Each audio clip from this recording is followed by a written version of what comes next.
உங்கள் சமையலோட ருசியை கூட்ட அம்மா சமையலோட மசாலா வாங்கி சமைச்சு பாருங்கள். அதோட சுவையே தனியாக இருக்கும். நம்மளோட வெப்சைட் லிங்க் கீழே கொடுக்குறேன். வெப்சைட்டில் நீங்கள் ஆர்டர் போட்டுக்கலாம். நம்மக்கிட்ட மசாலா, வத்தல், வடகம், ஊறுகாய், முறுக்கு மாவு, அதிர்ச மாவு, சீடை மாவு, இந்த மாதிரி எல்லா வகையான மாவு வகைகளும் நம்மக்கிட்ட கிடைக்கும். வணக்கம், நான் உங்கள் அம்மா வீட்டு சமையல் மீனாட்சி. இன்னைக்கு சூப்பரான ஒரு ரெசிபி தான் பண்ண போகிறோம். நிறைய பேர் ரெசிபி தனியாக போடுங்க அப்படின்னு சொல்லி கேட்டிருக்கீங்க. அதுலேயுமே ஒரு சிலர் கமெண்ட் பண்ணியிருந்தாங்க. அம்மா சமையல் சேனலே அவங்க ரெசிபி போட்டுட்டு இருந்த சேனல் தான், இப்போ தான் எல்லாமே போடுறாங்க அப்படின்னு சொல்லிட்டு இருந்தாங்க. அதனால் இப்போ அம்மா வீட்டு சமையலில் எல்லாமே நம்ம ரெசிபியாக போடலாம் அப்படின்னு சொல்லிட்டு சிங்கிள் ரெசிபியாக போடும்போது தெரியாமல் நம்ம செய்கிறவங்க எல்லாருமே பார்த்து செய்யறதுக்கு ரொம்ப வசதியாக இருக்கும். அதனால் இன்றைக்கி என்ன பண்ண போகிறேன் அப்படின்னு பார்த்தீங்கன்னா, வாழைக்காய் வச்சு ஒரு கட்லட் தான் பண்ண போகிறோம். இந்த கட்லட் பார்த்திங்கன்னா சின்ன குழந்தைங்களுக்கோ கொடுக்கலாம், நம்மளுமே சாப்பிட்லாம். அதுக்கப்புறம் கெஸ்ட் யாராவது வந்தால் டிஃப்ரெண்ட்டாக பண்ணி கொடுக்கலாம் நம்ம.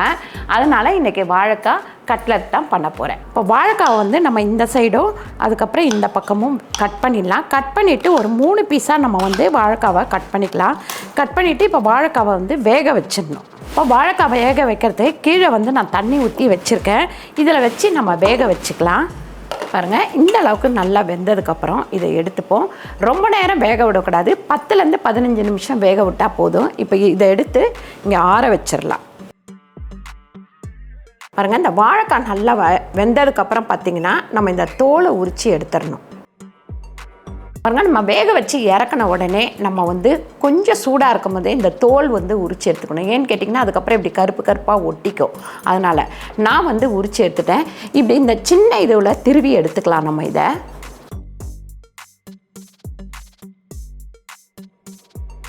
பொடியாக திருவிக்கிட்டிங்க அப்படின்னா நமக்கு கட்லட் பண்ணும்போது ஈஸியாக இருக்கும். இந்த மாதிரி திருவிட்டு இதிலே நம்ம கொத்தமல்லியும் நம்ம சேர்த்துடலாம்.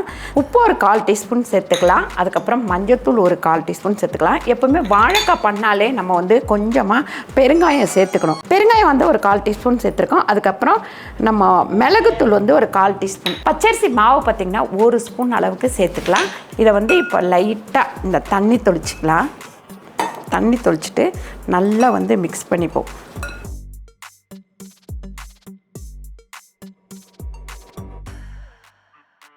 காரமே ஏன் போடலை அப்படின்னா, குழந்தைங்க விரும்பி சாப்பிடுவாங்க இந்த மாதிரி ஐட்டமை. அதனால தான் நான் காரமே போடாமல் வெறும் கொஞ்சோண்டு மிளகுத்தூளோடு இது பண்ணிட்டேன். இதில் வெங்காயம் வேணும்னா நீங்கள் சேர்த்துக்கலாம். இப்போ குழந்தைங்களுக்கெல்லாம் கொடுக்கல அப்படின்னா வெங்காயம் வேணும்னா சேர்த்துக்கலாம் நீங்கள். இப்போ நம்ம கடாய் வச்சு அதில் கொஞ்சமாக எண்ணெய் ஊற்றிக்கலாம். பாருங்கள், இந்த மாதிரி அமுக்கிட்டு நல்லா எல்லா சைடும் நல்லா ஈவனாக ஒரே மாதிரி இருக்கிற மாதிரி அமுக்கி எடுத்துக்கோங்க கட்லட்டை. இந்த பாருங்க, அவ்வளோதான்.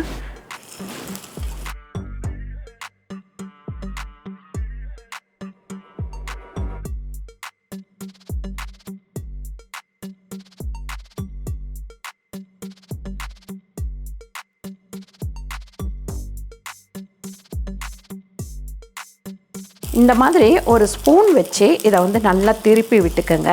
பெரிய கரண்டியாக போட்டிங்கன்னா இது இங்கே சைடில் இருக்கிறதெல்லாம் உடஞ்சிரும். அதனால் இந்த மாதிரி திருப்பி விட்டுக்கோங்க.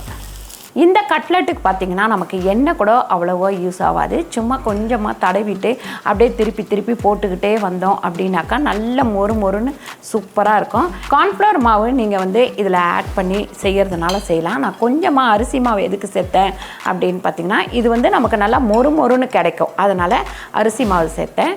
இதுதான் டேஸ்ட்டும் நமக்கு கொடுக்கும்.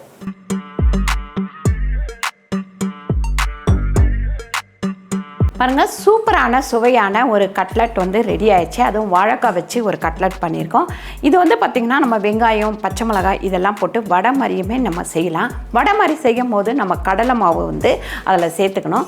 கண்டிப்பாக ட்ரை பண்ணி பாருங்கள். ட்ரை பண்ணி பார்த்துட்டு கீழே கமெண்ட் பண்ணுங்கள் எப்படி இருந்தது அப்படின்னு சொல்லிட்டு. சூப்பரான இந்த வீடியோ உங்களுக்கு பிடிச்சிருந்தா லைக் பண்ணுங்கள், ஷேர் பண்ணுங்கள், சப்ஸ்கிரைப் பண்ணுங்கள், ஃபேஸ்புக்கில் ஷேர் பண்ணுங்கள், மறக்காமல் கமெண்ட் பண்ணுங்கள். நன்றி, வணக்கம்.